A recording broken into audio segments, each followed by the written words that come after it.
How to install Gallery from Softaculous. Let's see how to install Gallery in Softaculous. Since this script is an image gallery, scroll down until you find that group. Click Gallery.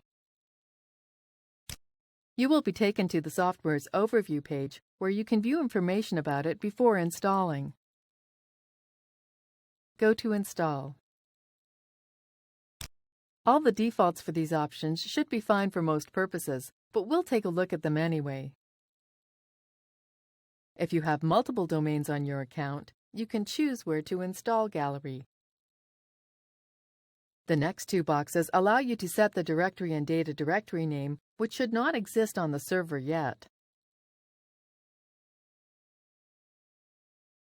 Enter a username, password, real name, and admin email for the admin account. Click Install.